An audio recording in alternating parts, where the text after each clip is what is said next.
It is September 23rd. This is the PFF Forecast, and we are heading into week number 3. We're going to do some futures bets. I have actually a great story for you about last week. We're going to jump into week 3, pick our lock of the week, and then a little treat, because I know it's been a hard week. I have a Quibi show that I'm going to pitch to Eric, so it's going to be a great one. Let's rock. So, George, hard week for you or a hard week for everybody? I feel like every week is like hard. It's actually been not as hard of a week for me as for the person I'm about to read to you about. I'm not sure this person is still living. If they are not, rest in peace. This past Sunday at probably about 3:30 in the afternoon, a BetMGM bettor walked in or went online and wagered $35,000 on the Atlanta Falcons at minus 3,333. Oh, live. When the game was 39-24 midway through the fourth quarter.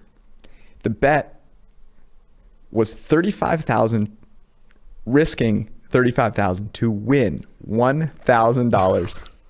$1,050. Dallas obviously then recovers the onside kick and wins the game. Now, everyone listening knows that's not you or I, because we are not that stupid. We have learned so many times the hard way. What I just want to do is I want to find this poor person, man or woman, and I want to give them, I'm sure they're filthy rich. I want to give them a hug, and I want to let them know it's going to be okay. At that very time, because you asked me to compute it for Sunday Night Football, it was plus 1570. I mean, so just unreal. I mean, just a terrible. That person must have lost a significant number of bets, like $1,000 worth of bets that day, and was just like, look, I'm just going to get it all back. This is a sure thing. When in reality, like, you don't know that the Falcons are like the least sure thing of all time. We talked about it on Sunday, but like that onside kick honestly sums up the entirety of my history since the Super Bowl betting on the Falcons. So I won a crap ton of money against them in the Super Bowl, betting them live, and ever since it has been, I actually think it's been profitable. It's just been painful. It depends. I was sort of thinking about like the 80-20 principle today, and thinking like, does 80% of the money you make betting come on 20% of the teams? And I immediately thought about the Falcons, and I don't know. I think this year it's going to be Tennessee as the 80-20 team, because we'll talk about them here soon enough. Let's start with some futures bets. I should let everyone know that you have been on a tear this week from a content perspective. On Sunday, if you didn't listen to the Sunday podcast, this is one that you should go back and listen to, because you go on a rant about the Minnesota Vikings that I have watched 3 or 4 times while wearing a Minnesota hoodie, I might add. And then you proceeded not only to write about the Vikings and how the only person that can save the Vikings is a backup quarterback in New Orleans. You have been on fire. So you can go check out all of Eric's content that's incinerating the world on PFF.com. But one of the things that we like to get into this time of the week are futures. And there are a couple very interesting ones, one of which is actually an MVP bet. I also like a couple of to make the playoff bets, but I'll let you start off. What are some futures you like right now? This one you're laying a pretty decent amount, and I don't know after this week whether or not the price will go up or down. But I hesitated to write this, but Philadelphia, a team that I have a significant amount on under 9.5 and not to make the playoffs, minus 170 is still a steal to not make the playoffs, and here's why. They are, if I look at our numbers, which you can find out on PFF.com, we have them with a 17% chance to make the playoffs, even in a 7-team format. And that seems pretty low. That's about that's about plus 5, plus 500 makes, make the playoffs, minus 500 to miss. So there's a significant edge there. You already have a loss at home to a team in the Rams who you are very much going to be competing for a wild card should you ever get in that position. You also have a divisional loss to the worst team in your division in theory. So that one's one where this price is steep but I don't see Philly coming out of this. I tried to fade Philly at the beginning of the year. I did so by betting the Washington football team over, and I would continue to fade them. The Washington football team over, by the way, we have the Washington at 6.2 wins currently. So we would want them at, we think that they're going to go 6 or more wins 63% of the time. So that bet's looking pretty good at. Despite how awful they looked, honestly. They didn't play well, and they kept the game within a couple scores, which is interesting, right? I mean, I think McLaurin versus Denzel Ward will be a great matchup this week. I'm very excited for it. Okay. Here is, so at the beginning of the year, we talked about MVP odds, and we mentioned Russell Wilson. He's now the favorite, and I am now on the Aaron Rodgers to win MVP train, and it just seems to be setting up because they're going to play. They're going to play the Saints.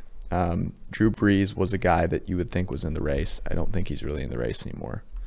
Russell Wilson is obviously the favorite there, but the worry that I have with Russell Wilson is they're in such a tough division, and I feel better. Even though I really like the Seahawks, I just think there's so many things. There's 3 other 2-0 teams in that. There's 3 2-0 teams in that division, 2 other than the Seahawks. And so I like the idea of Aaron Rodgers. The revenge tour is something that I think by the end of the season will be more attractive to voters than Let Russ Cook, even though right now Let Russ Cook is very hot. Yeah. When Mahomes won it 2 years ago, Brees was the favorite for 10 to 15, 10 of the 17 weeks or so. I personally, I put in the futures article, Green Bay to win the division, I think is like minus 140. Mm-hmm. We have it more like minus 200. So I think that's a clear path. Chicago's a 2-0 team, but I think they're a little bit faulty. The path for Green Bay to a playoff berth, a division title, and possibly a first-round bye is really clear. Whereas, as you said with Seattle, it's a little bit hazier in a division where all the teams, I believe, are projected now to have 8 or more wins. Yeah, I mean, Timo has a really great article up on simulating the season and seeing who wins the MVP, and a lot of it has to do with, okay, do you win your division? That's hugely important. And then are you the most efficient passing offense, basically, right? That is often a really good barometer because it explains a lot of what happened. It's not necessarily as predictive as something like PFF grade, but it tells you what happened. And right now, Aaron Rodgers and that Green Bay Packers offense is incredible. So I'll give it away a little bit. Timo's article has Aaron Rodgers at a 16% chance to win, and you can find him at plus 800, which means you just have to win that bet over 11% of the time. So I really like Rodgers to win MVP. Yeah, that's I'm looking for any excuse to root for greatness, and this is something we talked about with Josh Allen this week. Honestly, I at least try very, very hard, even if I dislike the player from a personal, like what they do off the field, to always appreciate their greatness on the field. And when you have a guy like a Josh Allen, for example, who's not very good on the field for a while, people obviously assume you hate them off the field. But I think it's great that he's playing better. I hope he keeps it up.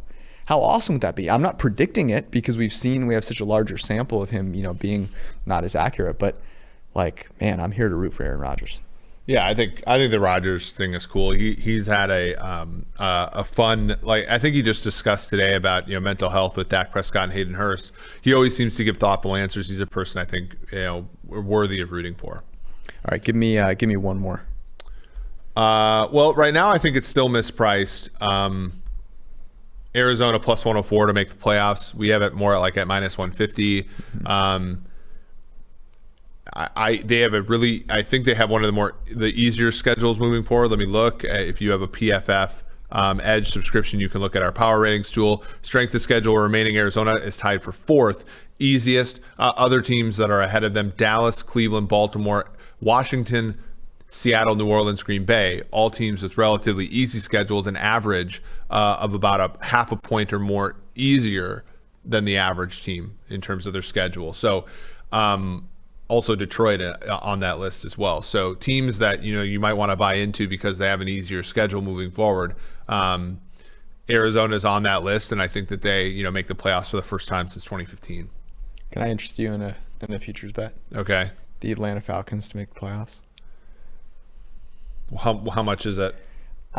So right before I came in, I was trying to find it. I believe I can't find the freaking tab now because I deleted it. I clicked out of it, but I think I found it for, was it 500? Okay. Let me look at where we have Atlanta. No, it should have been more maybe. Yeah, it should. We would have Atlanta to make the playoffs plus 500 is break even. So I'm not doing it. I was just teasing you. I would say, with Atlanta, they do have a, relative to the 0-2 teams though, they have, I believe it's the best shot. And the reason for that, and I actually think, so here's an interesting thing in looking, we'll talk about this with the Sunday night game. So when we're creating our power rankings, there's a lot of prior that goes into it. Mm-hmm. And the Saints are a super interesting team right now because they have been so good. Drew Brees, the highest graded quarterback over the last 3 seasons. And yet, over the last couple of games, he looks absolutely disgusting, right? And we know the age component is there. We know Michael Thomas is in there. So there's all these reasons to believe it's for real. But mathematically, the Saints still look like a really good team. And so if you are saying, okay, look, the Falcons have a decent shot to make the playoffs, but we're also overrating the Saints relative to what we're seeing from a 40-plus-year-old quarterback, that might give you a little bit more juice. I think Tampa being good is the barrier here. The Falcons you're tied for the 4th toughest schedule moving forward: Philly, Atlanta, San Francisco, Denver, Buffalo, New England.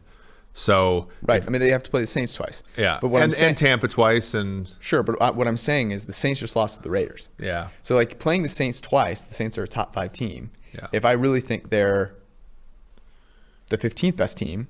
Yeah. Yeah, I could see it. You just hate the Falcons. It's okay. I don't hate the Falcons. I'll be the last one on the ship. Yeah, It'll be me. I don't hate them. We bet them this week. And we bet them this week. What are you talking about? Julio will have a strained hamstring. I'll be stretching him out. Just be me and him on the raft. I won't kick him off like Leo. Okay, let's get into lock of the week stuff. By the way, you can go check out our early spread picks column. We started writing it on Sunday night after the podcast, burning the midnight oil. Although honestly, I'm so jacked up at that point, I don't mind it. I'm kind of delirious. I reread some sentences afterwards and go, I'm gonna need to change that, but I do enjoy it. So you can go check that out and see, what we think about kind of some of the look aheads. You can grab the earlier numbers, which are much less efficient.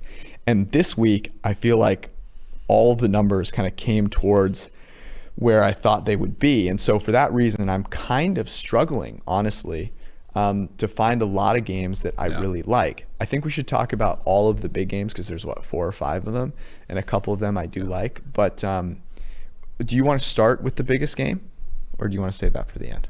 We talk about Kansas City, Baltimore? Yes, that's the biggest game. Super Bowl in September. Yeah. Well, just and this article / our lock of the week has gotten positive line value on average. This week, tremendous with Cincinnati at plus 6.5 on Monday, now 5.5. It really good move there. Tennessee minus 1.5 out to 2.5. Not as big of a move, but certainly in our direction. And then Atlanta is interesting because it was minus 3 and got out to 4. Now it's back to 3, but juiced towards Atlanta. So interesting line movement there. Let's go through. Should we just start with tomorrow night? Tonight's game, Thursday night. Sure. Instead of starting with the best game, we'll start with the second best game. I don't think so. I think this will be a very entertaining game. Oh, that's what I said. I said it was the second best game. Here's how I want to start this conversation. Jacksonville Jaguars are 3-point favorites at home. At home. Okay. It means nothing. Yeah. The Jaguars have been huge underdogs each of the past 2 weeks and have grittily come in positive point differential. Yeah. 2 games. Do you really think that they should be a favorite against any team other than the Jets? Yes. Okay. Byron Jones is out. That's a big deal. Mm-hmm. Jacksonville has got more than a tenth of an expected point, both rushing the football and throwing the football. And throwing the football, it's about a quarter of expected point per dropback. Minshew, now, here's where you're going to see some regression. He has a higher passer rating when pressured than when clean, but he's been amazing so far this year. And the Jacksonville defense is not as talented, but it's capitalizing on mistakes that the other team is making. And the Dolphins, I think, are good enough to keep this game close, but I don't think they're good enough to be anywhere close to a favorite in this game, which they were early, pre-flop. I agree that they shouldn't be the favorite. I had this as a pick. I still think it should be. I don't know. I will say this. I don't want to bet on this game because there are bound to be some crazy things that happen in this game. Fitzpatrick and Minshew on the same field on Thursday night, it's going to be nuts. And I'm here for the Minshew mania. I'm not yet a believer in them as a favorite. Byron Jones is hurt, but here's the interesting thing about Minshew. You mentioned the pass rating under pressure. Last year, we kind of saw this quick start, and then it kind of came back to earth. And with Fitzpatrick, he has the kind of higher variance, certainly. He makes some of those bigger throws down the football field. I do worry with Minshew that it's just, eventually those throws down the football field just aren't there because teams kind of figure it out. But yeah, that's fair. But I think I took over on this like at 47.5, and it's moved now 48. I feel like it's a game where you're not going to see a ton of defense. It's going to, Well, I actually wanted to ask you about this. Highest scoring first 2 weeks in an NFL season, and you would have to hold me at gunpoint to take an under right now.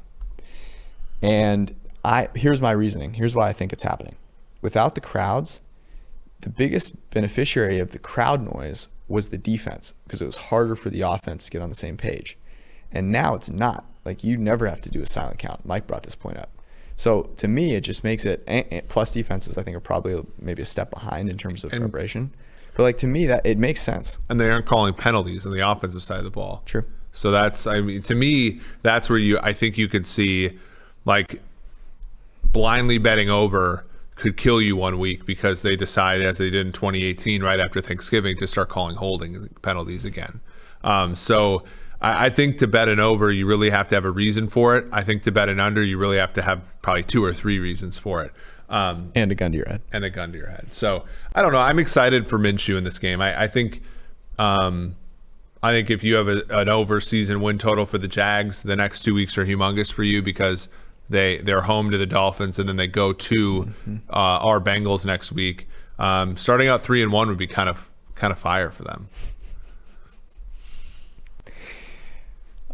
Can you say that again? Starting out 3-1 would be kind of fire for the Jags. You don't think so? Oh no, I think it would be. All right, let's go to the Rams and the Bills. The Bills are a 2.5 point favorite. I really do want to bet on the Rams. No. Because there are some things with Josh Allen. He has 151 passer rating under pressure. That is going to regress. He has 3 dropped interceptions. It's the most in the NFL. He can still be good and improved, and those things can regress, okay? It can happen. Whereas what Los Angeles is doing with Jared Goff feels a little more sustainable. He still sucks under pressure, 35 passer rating under pressure, but he has yet to have a turnover-worthy play. I believe it's just him and Aaron Rodgers. And what they're doing in Los Angeles, I think, is really interesting. They're running play action about 50% of the time, and Jared Goff's average depth of target is way down. So they've said, look, we're going to keep running play action, but instead of all of these deep shots, we're going to make them a little bit quicker. And it feels more sustainable. Their PACR is almost 1.7, which is basically for every air yard that Goff throws, they're getting almost 2 yards of actual passing. That's a scheme thing, and I think one that could be sustainable for them. They're also using motion at a far higher rate than a season ago, which is good. My issue, I mean, the market has resisted a little here because I took Rams +2, I took Rams +110. I'm heavy on them season long, and so if I can get in a situation where they're dogs, I'll bet them because obviously I can sort of middle a little bit even if they lose by a point or two, and if they win, then I'm going to sort of recoup some of that value back. But the Buffalo money has come in a little bit. I mean, we're seeing it now at 2.5. So there is some support, I think, here for the Buffalo Bills. Yeah, the Buffalo Bills, the most efficient passing team in the NFL thus far from an EPA crazy to say, frankly. But yeah, but I mean, Josh Allen is, I think it's 5th in the NFL in percentage of catchable throws, 10 plus yards down the field, and he was 31st last year. Yeah, that's a market improvement. Huge improvement. Stephon Diggs is awesome, and we're seeing what the Vikings look like without him, which is quite frankly horrific. So I guess if I had to, I would probably just take the points with two teams that I still feel like I don't quite know everything about. This is a teaser leg, right? Because you get through the 3 and the 7. This is exactly a teaser leg. The question is do you really want to take the total isn't that low at 47.5, but it's a teaser leg. I'll keep that one filed away. Yeah. Back. The only issue is the only other 2.5 on the board, if I'm seeing this correctly, is Minnesota, and there's no way in hell that I'm taking Minnesota in any sort of bet this week. There is not. Although I have another one for you. We'll get there. All right. Next game you want to talk about? Okay. Should we just get to the ones that I like? The stinky ones? Please. Okay. Detroit +6 against Arizona. Yeah, I mean, this is a clear kind of fade the public move, right? Because so if you look at this, against the spread, Arizona has 73% of the cash bet on them. People love Kyler Murray. Now, people love Kyler Murray for a lot of very good reasons. He has the highest run grade of any quarterback. This is a crazy stat. Check this out. There are like 10 quarterbacks that have 10 plus attempts running the football. Yeah. Kyler Murray is averaging more yards before contact. In other words, he's gaining more yards before a defender gets a hand on him than any of those other quarterbacks are averaging in total. The dude is finally kind of leveraging his lightning quickness. However, his passing has not been nearly as efficient, and just a 98 passer rating from a clean pocket. Under pressure has not been great. 2-to-1 big time throw turnover. Yeah, but those numbers are low. He's not throwing high leverage passes. 2% big time throw, 1% turnover worthy play. My point is that I don't think they're as explosive a team as people kind of want to make them out to be. And as much as I love, and I have heavily invested in Kyler Murray, and I think he's fantastic, and I want to see him continue to improve. To me, this is a number that probably should be more like 4.5. Detroit's getting healthier. Kenny Golladay is likely to return here. Trufant didn't practice, but again, I think that the Detroit giving up points is going to be table stakes at this point. The question is, much like it was last week, can Stafford keep up? And he struggled. Early on he was fine, and then he struggled. I'm here for Detroit as a team where you're looking at them and saying, God, this team can't win. And, they struggled. The ship has sailed, whereas everybody loves Arizona, I think for good reason. This is one of my I like this a lot. We haven't gotten resistance on it. Like we have, if you bet it at 6, you're still be able to bet it at 6. So I don't know if that means that's that's where the number should be, or if, much like the Falcons, we see a barrage of Detroit money later on. Or obviously the other side with Arizona. But I like Detroit here as a team. I think this is the classic. Like, I was on a podcast called Bet Sweats today with our friend Ross Tucker, and it was sort of the immediate like, oh, I'm taking the Cardinals. You're right. Like, anytime like somebody who is as confident as Ross is like, I'm taking so-and-so, you give some thought to the other side. I see it. Okay, here's another stinky one that I actually like more and more every time I look at it. I'm not that dirty. I'm not that dirty. Okay, Teddy Bridgewater, I'm not that dirty. It's my boy Deshaun Watson, who I cannot quit. Okay. Do you think the ship has sailed on this though already? No. That's the beautiful thing about the Texans. They're the team that seems like the ship should have sailed. No, I'm talking about the number. It's 4. Sure, but it was 5.5 the other day, right? So yeah, you're not losing that much, but I mean, 5 is kind of a dead number. Yeah. Here's my point. The Pittsburgh Steelers almost lost to, name that quarterback, former 49er and Chip Kelly draft pick Jeff Driscoll. Jeff Driscoll without Cortland Sutton. Okay, I'm just pointing that out. Houston, yes, they played Baltimore. Baltimore is fantastic, and they lost. I get it. But Deshaun Watson has had a hell of a time, and I get that the Pittsburgh Steelers have a really good defense. But Deshaun Watson is finally the better quarterback getting points. I bet Houston at +4 and +170 earlier in the week. We make it 3.4 and 158. I think I like it. The only thing I'm worried about is obviously we should have bet it Sunday night. Well, sure. But we're here now. We're here now. We are in the here. Don't and we are in bemoan the now. past. I'm here for the present. Here's a question I have. Will Fuller hamstrung, not on the injury report. but yeah, perpetually hamstring. By the way, I Problems. should point this out. New thing that we have on PFF is an article basically that tracks all the injuries throughout the week. It's money. Yeah. I suggest you go check it out. It's free. Will Fuller not on the injury report. They said we want to charge for it. I said no. I'm giving it to the people for free. The people. All right. Deshaun Watson. There was one more point for you. Deshaun Watson, pass rating under pressure, 21.3. This is called positive regression, folks. It's so bad that it's bound to get better. Yeah. Okay. I think from a pure Now, you're going to have to watch Titus Howard try to block TJ Watt. the average. So if you go to PFF Edge and you go to the power ranking section, Houston so far has played the toughest schedule in the NFL. The average team that they Wait, are you sure? Yeah, the average team that they've faced is 8 points better than average. The next toughest schedule has been the New York Jets at 3. So their schedule has been twice as hard as the next. That's a great point. I mean, the next toughest schedule sure as hell is not the Pittsburgh Steelers, who have played, checks notes, the New York Giants and Jeff Driscoll.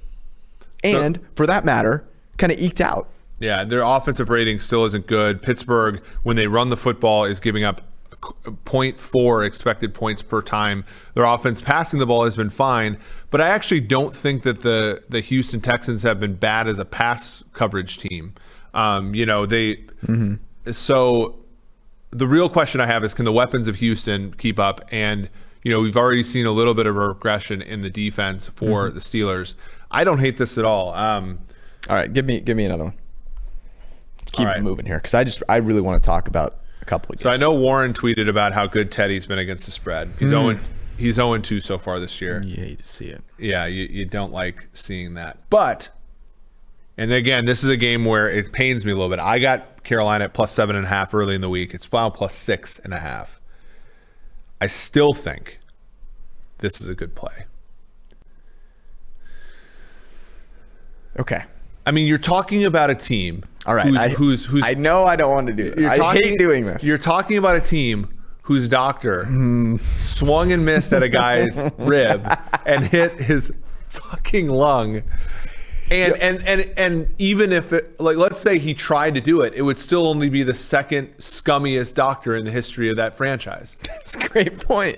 So dude, you know what's funny about that is Southern California has all these funny things about it. It's got great weather. Yeah. It's got all these fake people. It's just such a funny place. And for the Chargers to have gone from San Diego and been kind of sleazy there with the doctor and then moved to Los Angeles and got even worse, it just is so perfect, man. It's so perfect. It's some of the things that you shouldn't skimp on. One of them is your health. Yeah. Dude, it just stabs the guy in the fucking lung. Okay. Here's my thing with this game. Teddy Bridgewater, DJ Moore, Robbie Anderson have been very, very good. 75% of Bridgewater's air yards have gone to those two players, and they've been quite nice. Now, the Chargers do have a good secondary. They were able to slow Mahomes down. No Christian McCaffrey, in my opinion, makes this offense better. And not because the guy that's replacing McCaffrey is better. Obviously not. But it makes them less run heavy on early downs. Zach, are you listening? Tyler, if Zach's not listening, will you just make sure that you mark that timestamp down? I need that clip out as soon as this podcast is over. Maybe before. If you can get it out before, we'll have people at the door here. There are plenty of meth heads down the street that probably find that You don't offensive. agree. You don't agree that running the ball less and forcing targets underneath to a running back makes the offense worse? No. So this was the question that I had for you, because I have thought similarly to you. Okay, McCaffrey's out now. Do you think that it makes them throw the ball more? Yes. I think a team that is okay. Here's my point. Okay. Please get the entire quote because I do not want to get flamed for this, okay? A team that's capable of signing a running back to a $16 million per year deal is capable of thinking that that running back is special. And hence the absence of that running back means that they are losing their opportunity to run the football as much as they do. Okay. So, look, I obviously think McCaffrey's going to be difficult to replace, but I do think, look, you look at their offense, they are dumping negative 0.07 pass, expected points per run play. In the passing game, they're actually positive expected points, right? So it would stand to reason, and those passing plays are with early down runs that you're having because you're feeding the ball to McCaffrey to justify the contract. Okay, my pushback is that they don't believe Teddy Bridgewater, and I agree with them, can win a game throwing the football. So they're going to say to themselves, you know what we're going to do? We're going to protect Teddy Bridgewater. You know how we're going to do that? We're going to run the ball on early downs. We're going to hand off to Mike Davis. But here's the problem. Mike Davis sucks. Christian McCaffrey, despite being a running back, is fucking awesome. So if you must run the football... You don't have to, though. Please do it with Christian McCaffrey. But my point is I think they still will. Because Teddy Bridgewater is Teddy Bridgewater. It's not Tom Brady. You're not going, oh man, you know what? We can throw it 65 times and still win this game.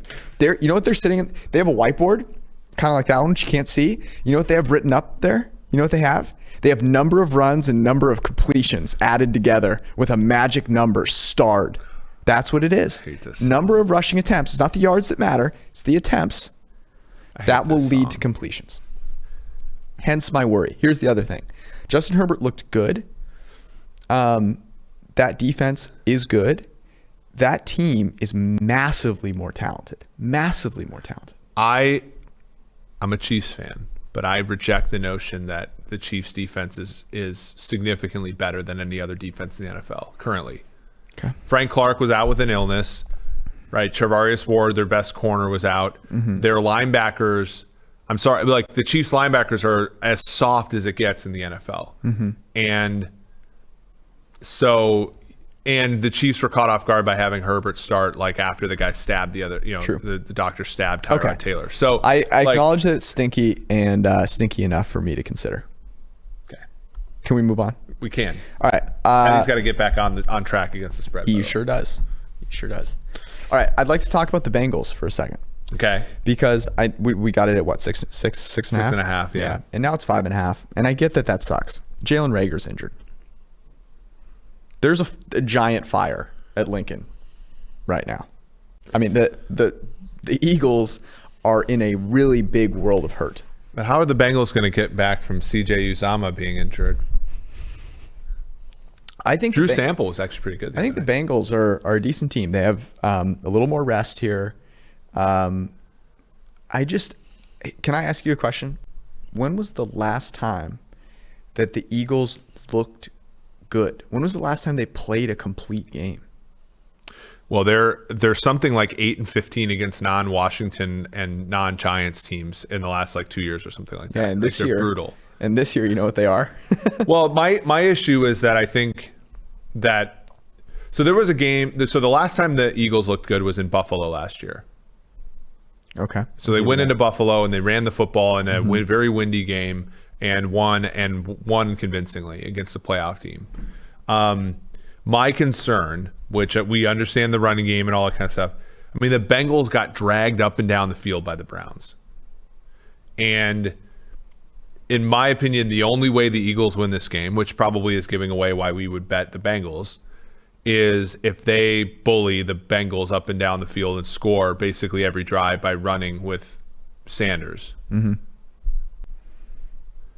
Which, look, everything about this game makes sense why people are betting the Bengals. The Bengals have 10 days rest. The Eagles suck. They're bad. You know, they have a really, I mean, Carson Wentz is producing a turnover-worthy play on 8% of his dropbacks. And, you know, every time Philly drops back to pass, they dump a third of an expected point. But they are averaging positive EPA per run play. Great. Like, that's the only reason Philadelphia could win this game, would be by basically bullying Cincinnati through the run game. Here's the thing. I just believe that Cincinnati has a strong enough, they're the better quarterback getting, it's true, 5.5 points. But they were the better quarterback getting 6 last week, and they covered through the back door. So that, I mean, it's the same logic, I think. Like clockwork, honestly. Here's what does worry me about the Cincinnati Bengals. So far this season on early down passes, they are the 4th worst, 5th worst offense. His splits in empty and non-empty are crazy for Burrow. It's nuts. So they really need to leverage that. They need to come out down 15 this game. That being said, you know who the worst team is? The Philadelphia Eagles. Yeah, I mean, the Philadelphia Eagles have been worse than the Vikings so far. I mean, it is. But they showed a little bit of fight against the Rams, but then ultimately it was not enough. It's very not good. All right, I want to keep that one for consideration. Let's talk about some of the or actually, do you have any other stinky? Well, what games would... Okay, let's start with the games that we wouldn't bet now. No? What do you mean? I want to talk about that. There are three more good games, right? There's Dallas, Seattle, Green Bay, New Orleans, and then Kansas City, Baltimore. So basically the 4:00 Joe Buck game, the 7:30 Tirico Collinsworth game, and then the Monday Night Football game. Mm-hmm. So let's talk Dallas, Seattle. Okay. Because let me tell you how I feel. 5, if you had given me 5, if you had shown me this preseason, what would you have done? Took in Dallas. You would have gone and sold your shirt for $3 to the guys down the street, and actually, I don't think they'd give you $3 for that. It says mathematics. Mathematics. You know, it was funny when you saw that Bill Belichick picture. Yeah. The first person I thought of when I saw that picture, I was like, Eric showing up to work in the morning. Cut that. I'm sorry. Love you, buddy. But my point remains, which is the Dallas Cowboys getting 5 with this offense. Yeah. You know, you would have been really excited about it. Also, Seattle at home, I just, to me, it feels as though the market has not quite gotten off the home field thing. Well, I think partially because, you know, home teams have done fine. Right. But here's my issue. I took Dallas a +4 early. The market's moved away from me. And with the injuries that Dallas has, Awuzie doubtful, Lawrence questionable, Trayvon Diggs questionable, Dallas has to basically score every single possession to win this game. True. And, you know, Prescott's awesome, and I think he can come from behind against a team like Atlanta, which will self-destruct. Seattle, you know, and maybe they can. Seattle's defense has not been very good through 2 weeks. You know, in fact, they made Newton look like an MVP the other night. So that's my concern. I'm off this game. You know, I would probably at this point not advise betting it. I will say, if I had to bet something on this game, I know the over, it has to clear 55.5. I do not care. Yeah, that's one where you sort of make them beat you. I mean, they're letting Russ cook. Dak Prescott they're gonna have to throw the ball. Let McCarthy cook. Exactly. Yeah. I bet he cooks some good steaks. McCarthy's a good guy. By the way, we're not going to dwell on this because it's a solved problem, but good on McCarthy for going for that 2-point conversion. Yeah. Yeah, we're not going to explain that here. Yeah. Just know that if someone tries to tell you that the analytics nerds are wrong, just say, man, I'm sorry, and walk away. Ask them how the Chargers did on Sunday, by the way. Okay, let's talk about Green Bay, New Orleans. Okay. Because this is one that I'm conflicted on. This is one I like for the same reason I liked all those other stinky teams. Oh. New Orleans, never lower in the minds of people. You just lost to the dog-ass Raiders. Green Bay. In a trap game. In a trap game. But Breeze looked like shit. There was, Well, yeah, he was thinking about Green Bay. Yeah. The Packers have never looked better. Aaron Rodgers is back. He's seeing things. He's hearing things. He's grasping football with every sense, right? Smelling things right too. Now this has gotten down to 3. I'd lay the 3. You really believe that the New Orleans Saints are the 5th best team in the NFL right now? That's where we have them. That's where the history of the New Orleans Saints, what they did last year, has them power ranked. I think New Orleans defense is better than Green Bay's defense. I think Devontae Adams having a hamstring injury is non-trivial at all. I agree with that. And I think that their secondary. So here's the thing about New Orleans. Okay. The Vegas Raiders matched up really well with them because the Vegas Raiders, Henry Ruggs had one catch, and then he drew the pass interference on Janoris Jenkins, which is kind of stupid. Brian Edwards had 1 or 2 catches, and then Hunter Renfrow had 4 or 5. Where they really got shredded up was where? They got shredded up by the tight end. There's no athlete like that on the Packers, right? And they did a pretty good job with Josh Jacobs. He was, a lock to go under his rushing total until the very end, which sucked. But the Saints match up fine with Packers on defense. The Packers defense, is it good? I don't think it's bad. The Vikings offense is cheeks, and they gave up 34 points to the Vikings offense. But that was garbage time. Is Kenny Clark playing in this game? I don't think so. I think he's questionable still. He is still questionable. I just don't know if he's... Yeah. I mean, here's the thing. Devontae Adams worries the hell out of me. Because if he's banged up, he's also not as effective. He's still good. Don't get me wrong. But if he can't just lose guys the way that he was, is your favorite fast food restaurant. Dude is always open. If he's not always open, and you realize early on in the game, oh, he just doesn't have it today, I would worry. Here's the thing about Aaron Rodgers. Currently 95.6 passing PFF grade is first. Basically the same grade when throwing from within rhythm. In other words, back foot hits, ball is out. Last week, only 3 targets to Devontae Adams. Did not matter. But was that because of Aaron Jones? Aaron Jones was running crazy, right? And they were throwing it to him, and Detroit's defense is beige, right? So, dude, the Las Vegas Raiders ran up and down against the New Orleans Saints. New Orleans lost that game. You're really going to make this argument based on defense? New Orleans lost that game because they were undisciplined, and they had 150 yards of penalties. Their offense also didn't look good. No, their offense was Alvin Kamara picking up Drew Brees in a casket and carrying him around the field. But doesn't that, so my biggest thing here is look at the way things are moving, right? Things are drifting towards Green Bay and away from New Orleans to a point where they're basically saying that New Orleans and Green Bay, because it looks like the market is still handicapping home field advantage at 3 points. They're basically saying that this game is a pick 'em on a neutral field. I don't see that. I still see Peyton as being far better than LaFleur. I still see, even without Michael Thomas, an offense that has a New Orleans side that has way more weapons than Green Bay. Jared Cook is a significant player. Emmanuel Sanders is a significant player. Murray, Kamara. I'm not mentioning Taysom Hill. Did you just mention Latavius Murray as a significant weapon for the New Orleans Saints? He's fine. I'm done with this conversation. Okay, what a ridiculous I'm betting statement. New Orleans. I don't care. What should we bet on this? I'll take the Packers +3. Okay. So what's the wager? Steak dinner at Jeff Ruby's. Hey, Jeff Ruby, by the way, if you want to sponsor the pod, come get us.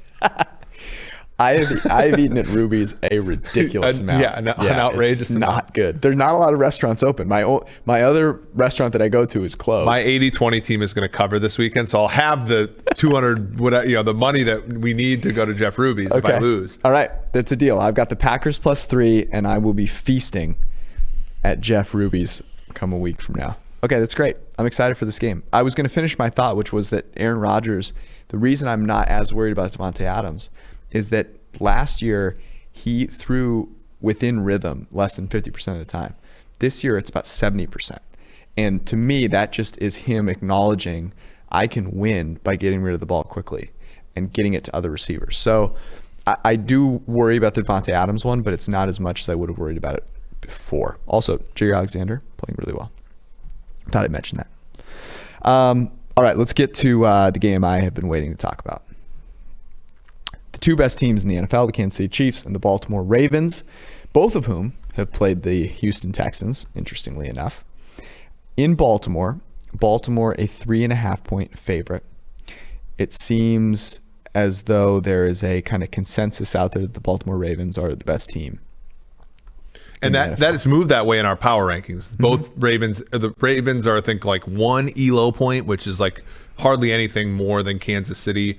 But 3.5. We really going? See, here's the thing. Remember when Brady was an underdog week 1 against the Saints, and they said this is the first time Brady's been an underdog in the regular season for like 10 years. 10 years from now, that's what we're going to be saying about Mahomes. I agree. And so, you know what side I'm on. Anytime I get to bet on my favorite team, I'm going to do it, and I'm going to take the points. The Vikings aren't playing this game. The Vikings are not my favorite team. Stop. You guys are unbelievable. But so for those of you that don't know, I'll tell you a really quick story. Kevin Cole, Unexpected Points podcast, great podcast. You should listen. Also, the PFF Daily Betting podcast. True. We both give Eric a really hard time because we think he secretly just loves and adores the Vikings still, and that's why he gets so worked up. So anytime we can stick it to him, we do. Okay, but so 3.5 is too much. So let me ask you this question. And I was thinking about this game, and I was saying to myself, okay, do I want to bet this game before the game starts, or do I want to wait until the end of the first quarter when the Chiefs are down by 21 and then just bet every 5 minutes until the problem is I actually think the Ravens are probably the only team in the NFL that can beat the Chiefs by more than one score, because they actually the Ravens are the best team well ahead in the NFL. I agree, no doubt about it. But the Chiefs defense is soft. But the Chiefs offense is the best offense when down in the NFL. So which one wins out? This is a great question. Which one do you think has, I don't know how to phrase this question because it's not necessarily like which one wins, but which one so after the team that's leading gets out to a lead, which one ends up winning from there on out from point differential? The team that's better, the best at winning from ahead, or the team that's best at coming back from behind? I mean, we've seen at least a couple permutations of this, right? So in 2018, Jackson went into Arrowhead. The Chiefs had a lead for a decent amount of the game. He came back, got the Ravens the lead, and the Chiefs came back. That was that one play. Tyreek Hill, it was they were basically blitzing everybody, and he hits Tyreek Hill on the 4th down, and then eventually the Chiefs went on and win in overtime. In week 3, we were on the over, in week 3 last year, and the Chiefs got out to a lead, right? Well, the Ravens scored first, but then the Chiefs scored like 21 unanswered. And then eventually Lamar made enough plays where they covered the number in that game. And it was like, 35-30. Ravens went for 3 2-point conversions. It was really weird. The Ravens got some very lucky plays in that game. They did for sure, yeah. So in my opinion, so here's what I've said all week. The Chargers defense gives the Chiefs a lot of fits because of that cover 3 and so on. The Ravens don't do that. The Ravens rush 5 or more a lot, and they cover with man defense on the back end. And the thing about the Chiefs is that their guys can beat man coverage really, really well. And we saw it last season. Like they played without Hill. Hardman runs down the seam on Chuck Clark, gets a huge touchdown. Do you think they stick with that here? I think so. I mean, if you're going to defend the Chiefs, what would you do? I would do what the Chargers do. I would try and have a bunch of guys that can cover. I would play zone, and I would not blitz once. But then how does that? Because I know you were frustrated because you liked Kansas City minus the points the other day. Well, I did, but I ultimately bet way more on the teaser than I did on that one. So I ended up fine. Yeah. But you were texting me like the Chiefs are garbage and all that stuff. Because I thought they were going to lose the game. But the problem was that I was on Soren's show and talking about this. It's like early in the game, they basically wanted to see if their regular offense could win doing regular offense things, which is dropping, early down runs, drop back to pass, try to hit the intended receiver. When the game got on the line, what did they do? Mahomes ran the football, and he made plays as like he did whatever he needed to do to win. And I think the Chiefs will come out and play that way the whole game. I was actually going to say I thought to me a really sneaky part of this game was not Lamar running the football, but Mahomes running the football, because if the Ravens do what they normally do, which is blitz and play man coverage, he's sneaky escapable. What is that English? Yeah. He's sneakily good at escaping, and I could see him leveraging his legs here. I will say this. I love Lamar Jackson. I love the Baltimore Ravens. At 3.5, I have to. You can't justify making that bet. It's a total and complete and utter overreaction to what has happened the first 2 weeks, which is that Kansas City has been out of sight, out of mind for all but one game for like the last, since Friday of the first week, right? That people have forgotten the Houston game, and they saw them play like crap against Justin Herbert in a game where they weren't actually prepared for Justin Herbert. My concern, if I'm the Ravens, is that some of the things the Chiefs suck at, you don't actually ever exploit, which is Anthony Hitchens, Ben Neiman, the guy that got truck stick by Justin Herbert, and Damian Wilson are awful in covering running backs. But the Ravens don't throw to running backs. They run and then they throw outside the hash marks or down the middle of the tight end. And I think viewing this from the Chiefs' perspective, Matthew can probably do a decent job on Andrews. The corners, Ward's a pretty good corner. I think he can match up decently with Brown. They don't have a ton of receivers that really scare you. And to everything, like, I don't like Frank Clark's contract, but the guy sets an edge. And, Tano passing, 6'8", 270, sets an edge on the other side. If the linebackers sell out to stop the run in this game, I think the Chiefs can at least how many stops do the Chiefs need to make? Well, 2, 3? Yeah, I mean, if you gave me like 3, if the Chiefs get 3 stops and a turnover or something like that, it's kind of like the Super Bowl, right? Where the whole time we're watching the Super Bowl and the Chiefs score, I'm worried because I don't think they can get a stop, and ultimately they get a stop. They get enough stops to win the game. That's going to be me this entire game. If the Chiefs get behind, I'm worried that they could ever stop the Ravens when the Ravens are ahead. Yeah, that to me, if they can get a stop or two. Here's how I think of the Chiefs. They're a blue chip stock. When the stock market craters at the bottom, what's at the bottom, you buy the blue chip stock. And I want to invest in the Chiefs at the bottom of the market.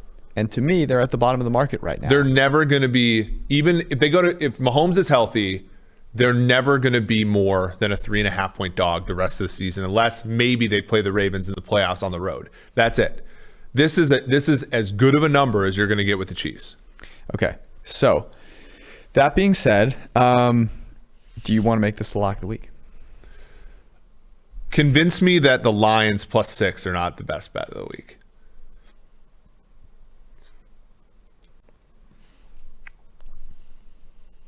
I mean,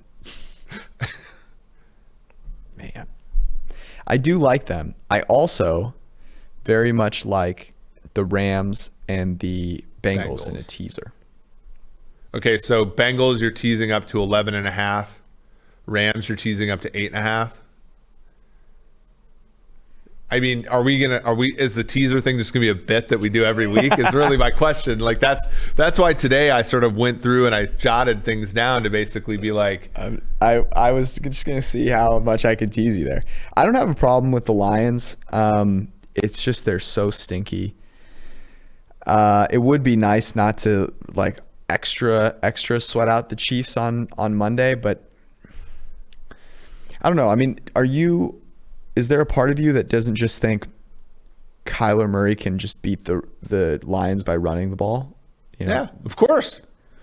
Like that, he doesn't need to throw the ball well. You know, like it won't matter.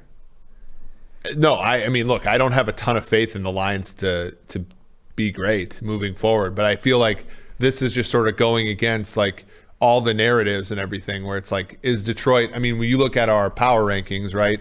Like we have Detroit as, Lordy, where am I here? We have Detroit as being 3.5 points worse than an average team on a neutral field. We have Arizona no points better, right? Mm-hmm. So if you add in, let's say, a point of home field advantage, now you're talking about 5. So you're even basically. That's such a stinky game. So stinky. I mean, look, I love the Chiefs as much as anybody. I'll be happy to have them as the lock of the week. I just feel like I feel like there's a squareness to the play that's like. Mm-hmm. I'm with you. That's you're rushing to take them. The other one I was thinking about, although I'm irritated that we didn't get the number, although the support here helps, is Carolina. No. Because you're not. I am not doing that. You don't like Carolina. Let's go with the Lions then.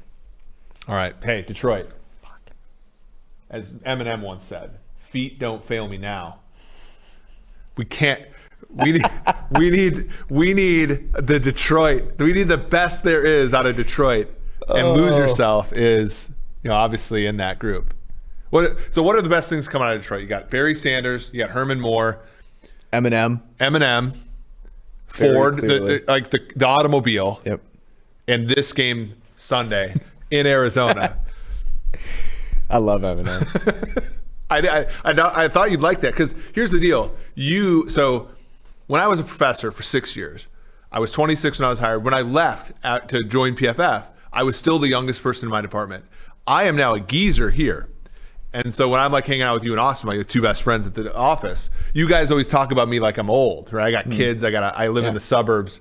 Every once in a while, I have to pull out. You have to remind us. I have to pull out a little thing that shows that I, am a little bit of a youth at heart. Well, I will tell you this. On Sunday, the palms and the rest of my body will be very sweaty. Well, what's the knees weak on? So here, there hopefully won't be vomit on my sweater. Yeah, mom spaghetti. Because I won't be wearing a sweater. Well, here's the thing I'm going to wonder about, because normally how our Sundays go is you come and hang out for the noon games. Mm-hmm. I'm from Minnesota. We call them the noon games. And then you go home, and you leave me and Austin to watch the 4 o'clock games, and then you come back for Sunday Night Football because we work the games. Are you staying this whole time and going to sweat this game out with me? Probably not. Okay. Man of routine. But you know what I might do is, this is a 4:25 game. I might make a special effort to be back here for the second quarter. half. Yeah. What if Detroit's up 14-3 at halftime? How nervous are you? I'll lose, I work out in the morning. Yeah. I'll lose another set of 10 pounds of sweat for this game. Okay, there it is. The Detroit Lions +6 in Arizona is going to be, I can already tell. Okay, we're going to close out with this. I have a show that I'm going to pitch you, and you are going to decide, is this me making up a great show, or is this a show put on by our good friends at Quibi? I can't remember what the last one, whether you guessed it or not.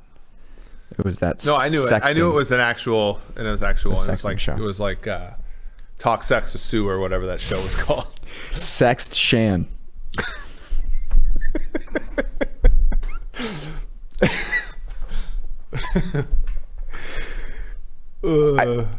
I kind of want to just try it and see if I get any responses. Do you have to buy Quibi, or do you get like a free trial? Because I still haven't used my free trial. If you can get, I heard those are hot. People are clamoring. By the way, Quibi, if you want to get ad space on the show, come get us. I don't know. All right, you ready? Yeah. Okay. Making it in the restaurant industry is no easy task, but it pales in comparison to hacking it as a culinary influencer. Quibi's newest reality show, Food Porn, follows 5 men and women trying to make it by snapping lusty photos of the food you didn't know you had to have.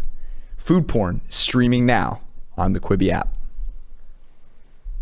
It's fake. Damn it! Here's the reason why. How'd you know Here's it was the reason fake? why. Have you ever like hung out with somebody who you didn't know very well, and they did something, and you're like, okay, I'll still be your friend, but this sucks. Mm-hmm. So there was a friend I had who, when I'm so mad at myself. We were going to a conference, and we went out to dinner after, and he snapped a picture of his food and tweeted it out. And I hope that he probably doesn't listen to the show, but and I thought to myself, that sucks. You're not a food tweeter. I'm not a food pornographer. You're not a food pornographer.